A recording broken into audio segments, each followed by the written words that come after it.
Hello, magandang araw mga kabarya. Welcome back to OMG TV channel. Okay, magandang araw sa lahat. Magandang araw sa ating mga subscriber, sa mga viewers natin, lalo na sa ating mga followers. Okay, so sana ay nasa mabuti tayong kalagayan.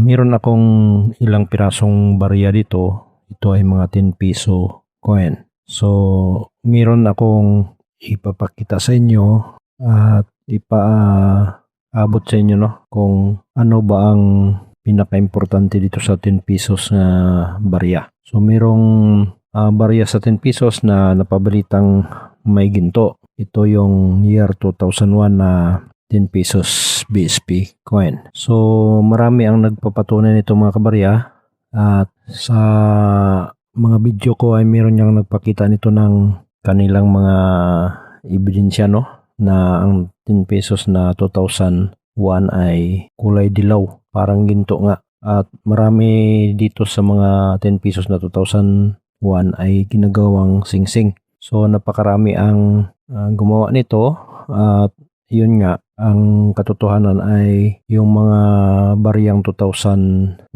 na 10 pesos ay nasa sirkulasyon pa sa ngayon, at yan ay ipinagbabawal ng ating gobyerno na gawing singsing. Okay? So, kung gusto mo ang usaping ito, ay panoorin mo ang video hanggang sa dulo. At kung hindi ka pa nakasubscribe dito sa OMG TV channel, hindi ka pa nakapag-subscribe dito sa OMG TV channel, mag-subscribe, mag-like, mag-share, and comment. Comment nyo ang inyong karanasan tungkol dito sa 2001 na barya at year 2000. So, kung alin sa dalawa ang pinaka malapit sa tinatawag nilang may halong ginto.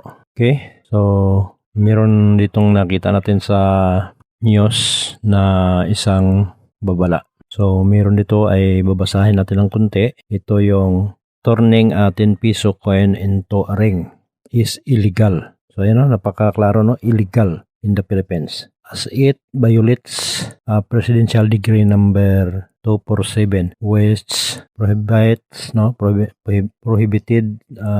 the willful destruction or mutilation of coins. The Bangko Sentral ng Pilipinas BSP has arrested individuals for making these rings. So ayan ipinagbabawal yung pagsira ng mga barya, lalo na sa 10 pesos BSP na gawing singsing. Kasi ang ating mga barya ngayon ay nasa sirkulasyon pa. Bawal na bawal yun na gawing singsing. So yun ang nakita natin dito sa babala ng ating gobyerno. Okay? Pero ang 10 pesos na 2001 ay marami ang gumagawa nito ng singsing sa ngayon.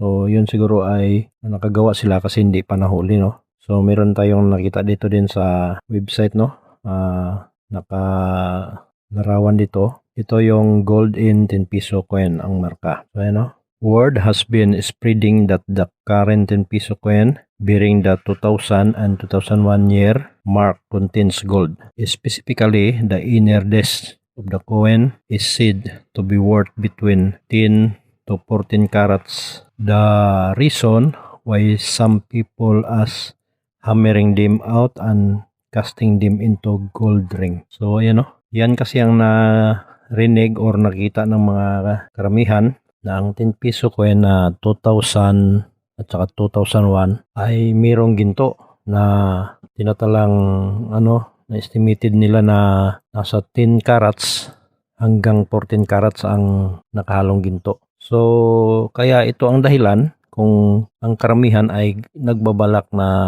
gagawin itong singsing. So hinahammer nila yung gitna para matanggal at ginagawa nilang singsing, tinunaw at ginawang singsing. Yung mga wedding ring, yung mga kahit anong ring, basta pwede dito sa 10 pesos na barya. Pero nga yung nabasa natin sa unang parte ay ito ay ipinagbabawal, Merong batas dito, yung Presidential Decree number 247. So ito pa, basahin pa natin konti.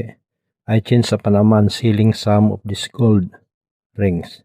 He also presented the remains of the 10 peso coin and claimed 2 coins are melted to create 1 ring. He is selling the ring for 100 pesos. So ayan, Yung dalawang barya daw ay tinunaw at pinawang isang singsing. Siguro medyo malaki ang singsing kaya kasya yung dalawang barya. So, ngunit ang bintahan ay nasa 100 pesos lamang. So, ito yung nakalagay dito. At meron naman tayong nakita na mga balita na yung mga gumagawa ng singsing ay meron na rin nahuli, no? Kaya ipinagbabawal ang paggawa ng mga singsing dito sa ating 10 pesos coins. At ito ay nahuli ng ating mga otoridad. So, siguro kung meron kayo itong 2001 at saka year 2000 na 10 pesos coin, so ibenta nyo na lang. May mga kolektor tayong bumibili dyan sa mga ganitong mga barya. Lalo na kung may duda kayong merong ginto, ay pagbutihin nyo na, itago na lang at ingatan na hindi ito masira. So meron akong mga video din yung paghahanap natin ng ginto dito sa 10 pesos coin. So meron akong mga prosesong na ginawa doon sa video kung paano siya ma-determine. At doon sa video ko ay hindi rin natin napatunayan kung meron bang ginto ang 10 peso coins na ito. Ngunit meron naman tayong pagdududa doon na baka ay meron itong ginto. So dito sa year 2000 ay binibili namin ito at saka itong hard to find na 2001 binibili nito ng ating mga kolektor, no? Kahit sinong kolektor, may ginto man o wala ay binibili ang mga ito kasi ito ay hard to find. Okay? So ito lang muna ang ibibigay ko sa inyo at maraming salamat sa panonood. Huwag kalimutan ang OMG TV channel. Doon sa hindi pa nag-subscribe, mag-subscribe kayo para lagi kayong ma-update sa mga bagong video na ating ma-upload.